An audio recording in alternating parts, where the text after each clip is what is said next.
నమస్కారం. అమృతం కార్యక్రమానికి స్వాగతం. ఎలా ఉన్నారు అందరూ? మేమందరం కూడా చక్కటి వంటకాలను పరిచయం చేస్తూ ఎంతో ఆనందంగా ఉన్నామండి. సెల్ఫ్ సాటిస్ఫాక్షన్ అని ఇంగ్లీష్లో అందరూ ఒక మాట అంటూ ఉంటారు. అదేంటి అంటే మనం చేసే పని ముందు మనకు నచ్చాలి, ఆ తర్వాత మనం చేయాలి, అప్పుడు అది ఖచ్చితంగా 10 మందికి నచ్చుతుంది అంటారు. అదే విషయాన్ని మనం వంటలో కూడా అనువదించుకోవచ్చండి. ఎలా అంటే మనం ఏదైనా వంట చేసినప్పుడు చాలా ఇష్టంగా చేయాలి. అప్పుడు అది మనం ఎలా చేసినా 1-2 పదార్థాలు తక్కువగా వేసినా కూడా అది చాలా రుచికరంగా ఉంటుంది. అందుకే ఏ పనైనా కూడా, ఇదనే కాదు వంటనే కాదు, ఏ పనైనా కూడా ఇష్టంగా చేయాలి. అప్పుడు కష్టం అనేది తెలియదు, దాని తగ్గ ఫలితం కూడా దక్కుతుంది. అది పిల్లలకు కూడా చాలా బాగా ఉపయోగపడుతూ ఉంటుంది. అప్లై చేసుకోండి పిల్లలు మీ అందరూ కూడా. మరి ఈ రోజు మన అమృతంలో చక్కటి రుచికరమైన ఆరోగ్యకరమైన సాత్విక ఆహారంతో సిద్ధంగా ఉన్నాం. మొదలు పెట్టేద్దాం. అమృతంలో నేను తయారు చేయబోయే మొదటి వంట బూడిద గుమ్మడికాయ కూర. ముందుగా కావాల్సిన పదార్థాలు ఏంటో చూద్దామా? బూడిద గుమ్మడికాయ కూర తయారు చేసుకోవడానికి కావాల్సిన పదార్థాలు: గుమ్మడికాయ ముక్కలు 1 కప్పు, పసుపు 1/2 టేబుల్ స్పూన్, ఉప్పు తగినంత, బెల్లం చిటికెడు, ఆవాలు 1/2 టేబుల్ స్పూన్, మినప్పప్పు 1/2 టేబుల్ స్పూన్, శనగపప్పు 1/2 టేబుల్ స్పూన్, ఎండుమిరపకాయలు 2, కరివేపాకు కొద్దిగా, నూనె 2 టేబుల్ స్పూన్లు. బూడిద గుమ్మడికాయ కూర తయారు చేసుకోవడానికి కావాల్సిన పదార్థాలన్నీ కూడా సిద్ధంగా ఉన్నాయి. ఇలా కట్ చేసుకొని సిద్ధంగా పెట్టుకున్నా. బూడిద గుమ్మడికాయ ఇది విరివిగా చక్కగా ప్రతి మార్కెట్లో, ప్రతి సూపర్ మార్కెట్లో ఎక్కడైనా కూడా మనకు దొరికేటువంటి ఒక చక్కటి కూరగాయ. అయితే బూడిద గుమ్మడికాయ గురించి చెప్పాలి అంటే ఇది చక్కగా నీరు బాగా ఉండేటువంటి ఒక వెజిటబుల్ కిందికి వస్తుందండి. బరువు బాగా తగ్గిస్తుంది, ఫ్యాట్ మన ఒంట్లో ఉండేటువంటి కొవ్వును కూడా చాలా బాగా కట్ చేస్తుంది. అలాగే బూడిద గుమ్మడికాయ అనగానే అందరికీ గుర్తొచ్చేది ఏంటి అంటే హై బీపీ బాగా ఎక్కువగా ఉన్న వాళ్లకు బూడిద గుమ్మడికాయతో కూరల్లాగా చేసి పెట్టడము, లేదు అంటే రసాన్ని జ్యూస్ లాగా అంటే మనకు గ్లాస్ నిండా తీసి వాళ్ళకి ఇవ్వడము అలా చేస్తూ ఉంటారు. అలా హై బీపీ, తర్వాత బ్లడ్కి సంబంధించి మనకు బ్లడ్ సర్క్యులేషన్ బాగా ఇంప్రూవ్ అవ్వాలంటే కూడా ఈ బూడిద గుమ్మడికాయ చాలా బాగా ఉపయోగపడుతూ ఉంటుంది. ముఖ్యంగా బరువు తగ్గేటప్పుడు కూడా మనకి బూడిద గుమ్మడికాయ రసాన్ని పరగడుపునే పొద్దునే తీసుకోమంటారు. అంటే ఒంట్లో కొవ్వును కట్ చేస్తుంది, ఇంతకుముందు అనుకున్నట్టు ఒంట్లో కొవ్వును కట్ చేస్తుంది. కాబట్టి ఇలా మనకి బూడిద గుమ్మడికాయ మన చర్మానికి కూడా చాలా బాగా ఉపయోగపడుతుంది. ఎలా అంటారు, అందులో గింజలు ఉంటాయి కదా, సో దాంతో చక్కగా అంటే దాన్ని రుబ్బుకోవడమో ఏదైనా చేసి ఆ రసాన్ని మన మొహానికి చక్కగా పట్టించుకొని ఒక మసాజ్ లాగా చేసుకున్నట్టయితే మన చర్మ కాంతి కూడా బాగా పెరుగుతుందట. సో మన ఆడవాళ్ళు మీరే బాగా వినాలి. ఈసారి బూడిద గుమ్మడికాయని మీరు ఇంటికి తెచ్చుకొని ఏ పులుసో కూర తయారు చేసుకునేటప్పుడు వాటి గింజల్ని మీ చర్మానికి చక్కగా ఉపయోగించుకోండి, చాలా అందంగా తయారవుతారు. మరి ముందుగా బూడిద గుమ్మడికాయ కూర అన్నాం కాబట్టి దీనికి చాలా ఇది సాత్వికంగా ఎక్కువ ఏం హడావిడి లేకుండా చేస్తున్నాం అనమాట. ఈ వంటను మొదలు పెట్టేద్దాం. ముందుగా స్టవ్ వెలిగించేస్తున్నాం. స్టవ్ వెలిగించేసి ఇప్పుడు నేను చేసే కూరలో మార్పులు చేర్పులు మీరు చేసుకోవచ్చు, తర్వాత ఎలాగో కూడా చెప్తాను. ముందుగా 2 స్పూన్ల నూనె,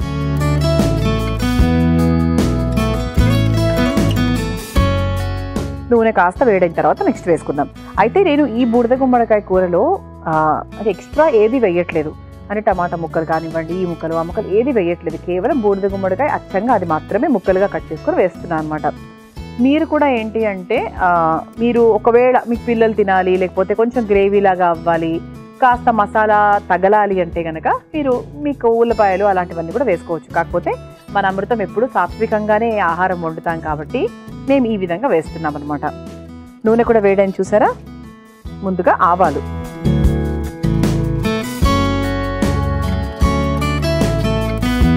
ఆ తర్వాత కాస్త శనగపప్పు.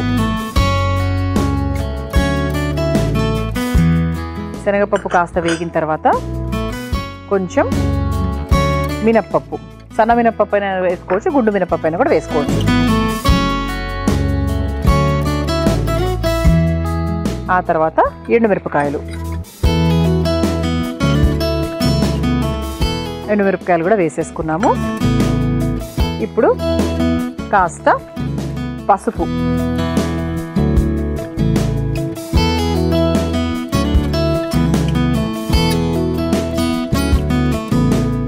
ఇలా మనం పసుపు కూడా వేసేసుకున్నాం కదా. ఆ తర్వాత కరివేపాకు కూడా వేసేసుకుందాం. నూనె వేడైనప్పుడే నేను కరివేపాకు వేస్తూ ఉంటాను, చాలా వీడియోస్లో నేను చెప్పాను.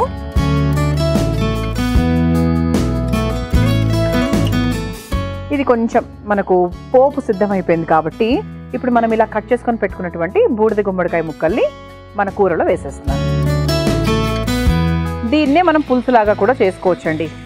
ఎలా అంటారు, చింతపండు రసం వేసుకొని చక్కగా నీళ్లు పోసుకొని ఆ తర్వాత బూడిద గుమ్మడికాయ వేసుకొని మగ్గిస్తే అది పులుసు అవుతుంది. అందులో చక్కగా మెంతి పొడి అవన్నీ వేసుకుంటే అదొక రకమైన వంట. టమాటా ముక్కలు వేసుకొని ఉల్లిపాయలు వేసుకుంటే అదొక రకమైన చపాతీ కూరలాగా బాగుంటాయి. ఇదేంటి అంటే చక్కగా అచ్చంగా చెప్పాను కదా, కూర మాత్రమే బూడిద గుమ్మడికాయ ముక్కలు మాత్రమే వాడుతాను అనమాట. ఈ ముక్కలు త్వరగా మగ్గాలంటే కాస్త ఉప్పు వేసుకుందాం. మనకు చాలా త్వరగా అయిపోతుంది కూర, నీరు కదా, చాలా త్వరగా అయిపోతుంది. మీకు బూడిద గుమ్మడికాయ గురించి ఇంకో చక్కటి రహస్యం చెప్పనా? బూడిద గుమ్మడికాయ మనము వండుకునేటప్పుడు దాని తొక్క తీస్తాం కదా, దాని తొక్కని అలాగే దాని గింజల్ని కొబ్బరి నూనెలో వేసి బాగా మరిగించిన తర్వాత వడగట్టిన తర్వాత వచ్చేటువంటి ఆ నూనెను చక్కగా మన తలకు అప్లై చేసుకున్నట్టయితే తెల్ల వెంట్రుకలు ఏవైనా ఉంటే అవి కాస్త నల్లబడ్డము, తర్వాత మన జుట్టు కూడా చాలా మృదువుగా మెత్తగా అవ్వడము, జుట్టు రాలిపోవడం తగ్గడము జరుగుతుంది. మరి ఆడవాళ్ళకి ఎంత బాగా ఉపయోగపడుతుంది చూసారు. చర్మానికి మంచిదని ఇంతకుముందే మాట్లాడుకున్నాం. ఆ తర్వాత మన జుట్టు కూడా చాలా మంచిది. అంటే జుట్టు అనేది అందరికీ ఆడమగా తేడా లేకుండా అందరికీ అవసరమే అనుకోండి. ఇలా మన ఇంట్లోనే మన ఫ్రిడ్జ్లోనే ఎన్నో రకాల పదార్థాలతో మన చర్మానికి మన జుట్టుకు మన ఎన్ని రకాల ఉపయోగాలు ఉంటాయో కాకపోతే మనకు తెలియదు. తెలిసినా కూడా బద్ధకంతో అప్పుడప్పుడు వాడమన్నమాట. బద్ధకం అనే విషయాన్ని మాత్రం మన లైఫ్లో పక్కన పెట్టేస్తే ఓహో ఇప్పటికీ మనం ఎక్కడో ఉండేవాళ్ళం తెలుసా. అదొక్కటి ఏం చేస్తాంలే, అబ్బా ఇప్పుడు ఎందుకులే, ఇవన్నీ ఉంటాయి చూసారా. అది ఒక్కటి లేదనుకోండి అసలు సూపర్ అనమాట. అందుకే మీ పిల్లలకు కూడా ఎప్పుడైనా చెప్తూ ఉండండి, బద్ధకంగా ఉండకండి అని చెప్తూ ఉండండి. మీరు ఉన్నా పర్వాలేదు, వాళ్ళకి మాత్రం చెప్పాలి. ఆ తర్వాత ఇందులో కొంచెం బెల్లం వేసుకోవాలి అంటే వేసుకోవచ్చండి. లేదు అంటే ఇష్టం లేని వాళ్ళు ఆ చిరు తీపి వద్దు అనుకునే వాళ్ళు వదిలేయచ్చు. ఎందుకంటే ఇందులో మనం ఏం చింతపండు వేయట్లేదు కాబట్టి బెల్లం కూడా వేయాల్సిన అవసరం లేదు. ఊరికే జస్ట్ కొంచెం ఆ రుచి కోసము వేస్తున్నా అంతే. మీరు ఇందులో ఒక చిరు చింతపండు గుజ్జు ఒక స్పూన్ అలా వేస్తాను, కొంచెం ఆ పులుపు రుచి కావాలి అంటే మీరు అలా కూడా ప్రయత్నించవచ్చు. ఇంకా అన్నీ వేసేసుకున్నామండి. ఇందులో ఏ పొళ్ళు వేయట్లేదు. మీరు కావాలంటే ఇందులో కాస్త ధనియాల పొడో, జీలకర్ర పొడో, నువ్వుల పొడో ఇలాంటి పొడులు ఏమైనా ఉంటే కూడా వేసుకోవచ్చు. అది మీ ఇష్టము. నేను ప్రస్తుతానికి ఏం వేయట్లేదు.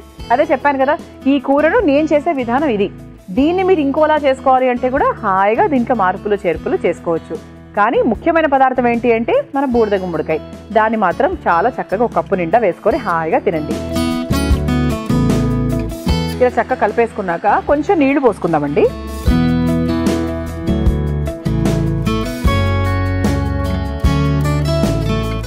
కొంచెం మన ముద్దకూరలాగా అవుతుంది ఇది చివరిగా. ఇది ఒక 5 నిమిషాల పాటు వదిలేస్తే చక్కగా దగ్గర పడుతుంది. నీళ్ళు అవన్నీ కూడా బాగా ఇమికిపోతాయి కాబట్టి చక్కగా కూర కూడా మనకు సిద్ధమైపోతుంది. మీ అందరి కోసం ఈ చిట్కా. సాధారణంగా మనకు స్వీట్ తినాలనిపించినప్పుడు టక్కున ఒక చాక్లెట్ బిస్కెట్ తింటూ ఉంటాం. అలా కాకుండా ఇప్పటి నుంచి బెల్లం తినడం మొదలు పెడదాం. మనమే కాకుండా మన పిల్లలకు కూడా అలవాటు చేద్దాం. ఎందుకంటే ఇందులో చక్కటి ఐరన్ ఉంటుంది, హిమోగ్లోబిన్ పెంచే లెవెల్స్ కూడా ఉంటాయి, అలాగే మన బ్లడ్లో ఉండేటువంటి ఆక్సిజన్ని కూడా బాగా పెంపొందించుతుంది. మరి ఇంకెందుకు ఆలస్యం, ఈ రోజు నుంచి బెల్లం తినడం మొదలు పెట్టేద్దాం. ఇక స్టవ్ ఆఫ్ చేసేసుకోవచ్చు. చేసేసుకొని చక్కగా అలంకరించబడినటువంటి మా ప్లేట్లో వేసేసుకుందాం. చూసారా ఎంత బాగా ఉడికిపోయిందో మనకు అర్థమైపోతుంది.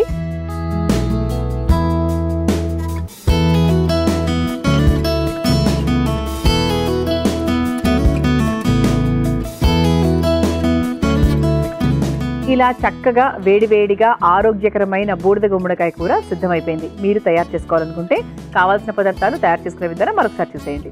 బూడిద గుమ్మడికాయ కూర తయారు చేసుకోవడానికి కావాల్సిన పదార్థాలు: గుమ్మడికాయ ముక్కలు 1 కప్పు, పసుపు 1/2 టేబుల్ స్పూన్, ఉప్పు తగినంత, బెల్లం చిటికెడు, ఆవాలు 1/2 టేబుల్ స్పూన్, మినపప్పు 1/2 టేబుల్ స్పూన్, శనగపప్పు 1/2 టేబుల్ స్పూన్, ఎండుమిరపకాయలు 2, కరివేపాకు కొద్దిగా, నూనె 2 టేబుల్ స్పూన్లు.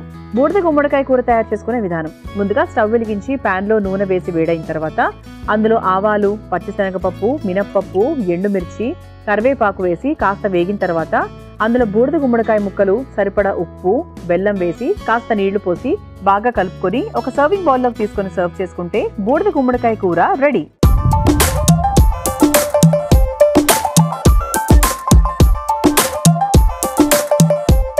చూసారు కదా బూడిద గుమ్మడికాయ కూర ఎలా తయారు చేసుకోవాలో. రుచి చూసి ఎలా ఉందో చెప్తాను.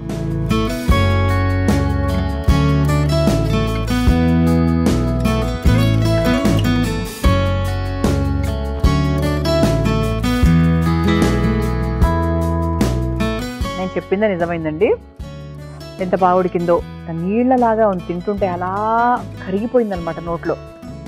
అసలు ఏ పొడి వేయలేదండి, ఏ మసాలా పొడి కానీ ఏది వేయలేదు, కానీ ఎంత రుచిగా ఉందో. అలా చక్కగా దేంట్లో అయినా కలుపుకొని తింటే అద్భుతంగా ఉంటుంది. ఇలా చేస్తేనే ఇంత బాగుంటే మీరు ఇంకా మీకు కావాల్సిన పప్పులు మసాలాలు ఇవన్నీ వేసుకుంటే ఇంకా చాలా బాగుంటుండొచ్చు. ఇది చక్కగా సాత్వికమైన ఆహారం కాబట్టి ఈ విధంగా చేశాను. తప్పకుండా ప్రయత్నించండి, ఆరోగ్యానికి కూడా చాలా మంచిది. ఇక మన అమృతంలో రెండో వంటలకు వెళ్ళిపోదామా? అమృతంలో నేను తయారు చేయబోయే రెండో వంట మల్టీగ్రెయిన్ దోశ. ముందుగా తయారు చేయడానికి కావాల్సిన పదార్థాలు ఏంటో చూసిద్దాం. మల్టీగ్రెయిన్ దోశ తయారు చేసుకోవడానికి కావాల్సిన పదార్థాలు: మొక్కజొన్న అరకప్పు, రాగులు అరకప్పు, బార్లీ అరకప్పు, ఓట్స్ అరకప్పు, బియ్యం అరకప్పు, మెంతులు పావు కప్పు, అటుకులు పావు కప్పు, నానబెట్టిన మినపప్పు 1 కప్పు, ఉప్పు తగినంత, నెయ్యి 2 టేబుల్ స్పూన్లు. మల్టీగ్రెయిన్ దోశ తయారు చేసుకోవడానికి కావాల్సిన పదార్థాలన్నీ కూడా సిద్ధంగా ఉన్నాయి. ముందుగా రాగులు నానబెట్టుకొని సిద్ధంగా పెట్టుకున్నాను. ఆ తర్వాత మినపప్పు నానబెట్టాను, బార్లీ నానబెట్టుకున్నా. ఈ సీజన్లో మనకి చాలా చాలా ముఖ్యం. మెంతులు కూడా నానబెట్టుకున్నాను, బియ్యం నానబెట్టుకున్నాను, అటుకులు కూడా కాసేపు నానబెట్టుకున్నాను. తర్వాత ఓట్స్ కూడా అన్ని కూడా ఒక ½ అవర్ టు 1 అవర్. తర్వాత ఇది మనకి మొక్కజొన్న అన్నమాట. ఇలా మనకు కావాల్సినవన్నీ కూడా సిద్ధంగా ఉన్నాయి. ఇక చిరుధాన్యాల గురించి మాట్లాడాలి అంటే, చిరుధాన్యాలు అనేవి అసలు కొన్ని కాలాల క్రితం, కొన్ని ఏళ్ల క్రితము మనకు చైనా, ఇండోనేషియా ఇటువంటి ప్రాంతాల్లో చాలా ఎక్కువగా వాడేవాళ్ళట. తర్వాత కొన్ని ఎడారి ప్రాంతాల్లో అయితే పశువులకు మనుషులకు అందరికీ కూడా చిరుధాన్యాలతో సంబంధించిన ఆహారమే ఇస్తూ ఉండేవాళ్ళట. అది పక్కన పెట్టేస్తే చిరుధాన్యాల్లో అంటే ఇప్పుడు ఇది రాగులు, మనం తీసుకుంది రాగులు, చక్కగా కాల్షియం ఉంటుంది. పిల్లలకైతే ఎంత మంచిదో. మనకి ఎముకలు పటిష్టంగా అవ్వాలన్నా, బరువు తగ్గాలన్నా కూడా, డయాబెటీస్ ఉన్న వాళ్ళకు కూడా ఇది రాగులు అనేవి చాలా చాలా మంచి చేస్తాయి. రాగులు మాత్రమే కాదు, ప్రతి ఒక్క చిరుధాన్యాల్లో ఏంటి అంటే మనకు పీచు పదార్థం అంటే ఫైబర్ ఎక్కువగా ఉంటుంది. దానివల్ల మనకు ఎక్కువసేపు ఆకలి అవ్వదు, బరువు తగ్గుతాము, ఒంట్లో ఉండే కొవ్వు తగ్గుతుంది. అలాగే బ్లడ్లోకి సంబంధించి షుగర్ లెవెల్స్ని కూడా బాగా కంట్రోల్లో ఉంచుతుంది. అలాగే గుండె సమస్యల నుంచి కూడా బయటపడేస్తూ ఉంటుంది. ఇలా ఏంటి అంటే చిరుధాన్యాలకు క్యాన్సర్ నివారణలో కూడా చాలా పెద్దపీటనే వేశారు. మరి ఇంత చక్కని చిరుధాన్యాలలో భాగంగా ఈరోజు మనం రాగులు తీసుకున్నాము. అలాగే మంచి B12, B17, B6, ఐరన్ ఇవన్నీ కూడా మనకు చిరుధాన్యాల్లో చాలా మెండుగా ఉంటాయన్నమాట. మరి ఈసారి ఎప్పుడైనా మీరు దోశలు తయారు చేసుకునేటప్పుడు సాధారణంగా మీరు రైస్ అవి అలా కాకుండా ఇలా ఈ విధంగా ఇప్పుడు నేను చేసే వంటను మీరు ఒకసారి చూసి ఇలా ట్రై చేస్తే బాగుంటుంది అనేది మా ఉద్దేశం అనమాట. ఎందుకంటే అమృతం కార్యక్రమంలో ఆరోగ్యానికి చాలా ప్రాధాన్యత ఇస్తూ ఉంటాం కాబట్టి ఎప్పుడూ ఉండేలా ఎప్పుడూ చేసేలా వంటలు కాకుండా కొంచెం కొత్తగా, కొంచెం ఆరోగ్యకరంగా చేయాలని ప్రయత్నిస్తూ ఉంటాం. మీరు ఆ ప్రయత్నాన్ని చూసి నేర్చుకొని 10 మందికి పరిచయం చేస్తే మాకు ఇంకా ఆనందంగా ఉంటుంది. మరి ముందుగా ఏం వేసేద్దాము అంటే అన్ని కలిపి చక్కగా మనం ఒక మిక్సింగ్ బౌల్లోకి వేసుకొని చక్కగా దోశ పిండిలాగా రుబ్బుకొని ఆ తర్వాత దోశ వేసుకోవడమే. అదంతా కూడా కామన్, మీ అందరికీ తెలిసిన విషయమే. ఏమేం వేస్తున్నాము అనేది చెప్తాను ఇప్పుడు మీకు. ముందుగా రాగులు, మన ముఖ్యమైన పదార్థం ఏంటి? రాగులు నానబెట్టుకున్నవి వేసేసాను. ఆ తర్వాత మినపప్పు వేసుకుందాం. సమపాళాల్లో మినపప్పు, ఆ తర్వాత బియ్యం కూడా కొంచెం వేసేసాను. ఆ తర్వాత ఓట్స్ అన్నమాట. ఓట్స్ కూడా వేస్తే ఏంటంటే మనకు చక్కగా ఓట్స్ని కూడా ఉపయోగించినట్టు ఉంటుంది. ఓట్స్లో కూడా మంచి ఫైబర్ కదా. సో ఉదయాన్నే చక్కగా ఓట్స్ తీసుకుంటే ఆరోగ్యానికి చాలా మంచిది. అలాగే బార్లీ ఒంటికి చలువ చేస్తుంది. ముఖ్యంగా ఇటువంటి కాలంలో, వేసవి కాలంలో బార్లీ అనేది చాలా బాగా ఉపయోగపడుతుంది. బార్లీ, ఆ తర్వాత నానబెట్టుకున్న మెంతులు. సో ఎటువంటి దోశకైనా కూడా మెంతులు వేస్తే అలా కరకరలాడుతూ వస్తుంది కాబట్టి రుచి కూడా చాలా బాగుంటుంది. ఆ తర్వాత అటుకులు, నానబెట్టుకున్న అటుకులు కూడా మనకు దోశ దూరగా రావడానికి ఉపయోగపడతాయి. ఆ తర్వాత కార్న్ కూడా వేసేసుకున్నాం. దీనికి సరిపడా ఉప్పు కూడా వేసేసుకుందామా? ఇందులో వేసేస్తున్నాను. మీరు పిండి రుబ్బుకున్నాక పిండిలో కూడా వేసేసుకోవచ్చు. ఇంకా దీన్ని కలిపినా కలపకపోయినా మనం ఎలాగైనా కూడా దీన్ని చక్కగా పిండిలాగా సిద్ధం చేసుకుంటాం కాబట్టి ఇలా చక్కగా అన్ని ఒక బౌల్లోకి తీసేసుకున్నాం కదా. దీనికి సరిపడా నీళ్లు పోసుకొని చక్కగా రుబ్బుకొని, దోశ పిండి ఎలాగైతే రుబ్బుకుంటామో ఆ విధంగా రుబ్బుకొని తీసుకొచ్చిన తర్వాత దోశ ఎలా వస్తుందనేది చూద్దాం. ముందుగా రుబ్బుకొని తీసుకొచ్చేస్తాను. చూసారా, ఇలా చక్కగా నేను వేసుకున్న పదార్థాలన్నింటినీ కూడా కావాల్సిన నీళ్లు పోసుకొని చక్కగా రుబ్బుకొని పిండి సిద్ధం చేసుకున్నాను. ఈ పిండి పక్కన పెట్టేసుకొని స్టవ్ వెలిగించేసుకుందాం. మనం ఈ దోసను నేతితో కాల్చుకుంటున్నాం. చక్కగా పెనం కూడా వేడైన తర్వాత దోస వేసేసుకోవడమే.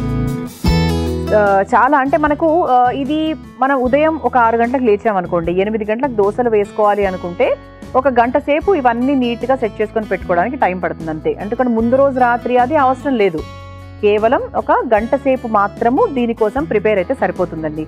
ఎందుకంటే ఇంత చక్కటి దోసకు మరి ఆ మాత్రం ఒక అర్ధగంట గంట మనం కేటాయించకపోతే ఎలా చెప్పండి.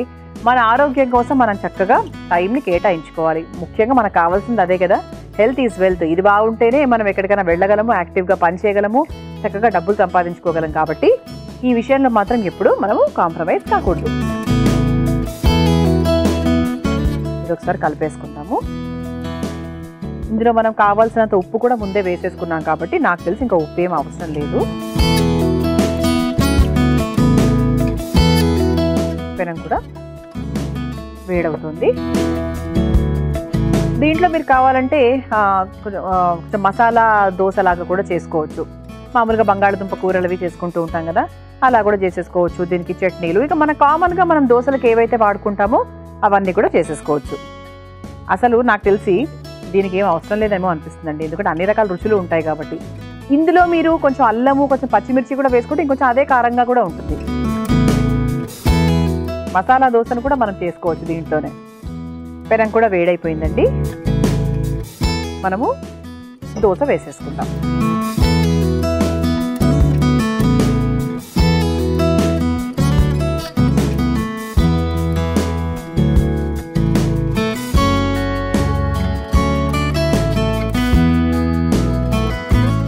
మరీ పల్చగా కాకుండా మరీ లావుగా కాకుండా మధ్య రకంగా వేసాను. దీన్ని చక్కగా నేతితో కాల్చుకుందాం.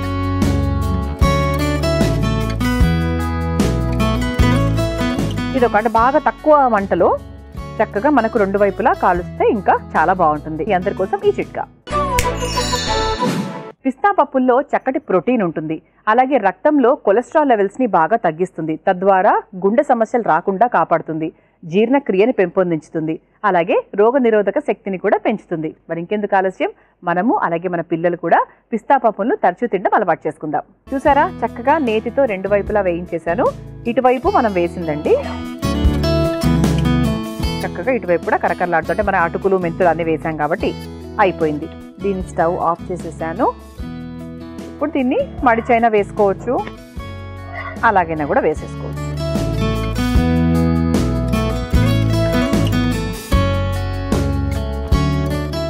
ఇలా చక్కగా క్యారెట్ ప్లేట్లో మన మల్టీగ్రెయిన్ దోశ సిద్ధంగా రెడీ అయిపోయింది.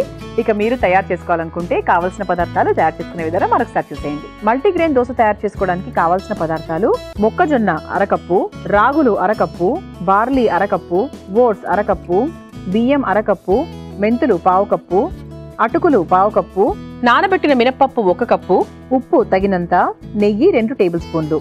మల్టీగ్రెయిన్ దోశ తయారు చేసుకునే విధానం: ముందుగా ఒక మిక్సింగ్ బౌల్లో నానబెట్టుకున్న రాగులు, నానబెట్టుకున్న మినపప్పు, నానబెట్టుకున్న బియ్యం, నానబెట్టుకున్న ఓట్స్, నానబెట్టుకున్న బార్లీ, నానబెట్టుకున్న మెంతులు, నానబెట్టుకున్న అటుకులు, మొక్కజొన్న గింజలు, సరిపడా ఉప్పు వేసి దోశ పిండిలాగా మెత్తగా రుబ్బుకోవాలి. ఇప్పుడు స్టవ్ వెలిగించి తవ్వ వేడైన తర్వాత సిద్ధం చేసుకున్న పిండిని దోశలాగా వేసుకుని నేతితో 2 వైపులా కాల్చుకొని సర్వ్ చేసుకుంటే ఎంతో రుచికరమైన ఆరోగ్యకరమైన మల్టీగ్రెయిన్ దోశ రెడీ.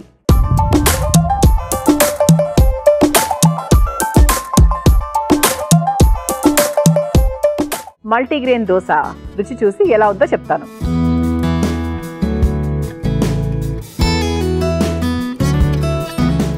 బాగుందండి, మామూలు దోశలాగే అనిపిస్తుంది నాకైతే. మనం ఎన్ని వేసామండి, ఓట్స్ వేసాము, తర్వాత రాగులు వేసాము, ఇంకా మెంతులు వేసాము. మెంతులు సాధారణంగా వేస్తాం అనుకోండి. ఇన్ని రకాలు వేసినా కూడా నార్మల్గా మనం జనరల్గా దోశ తింటూ ఉంటాం కదా, అదే విధంగా అనిపిస్తుంది. అంటే ఇదొక అడ్వాంటేజ్ కూడా అనమాట.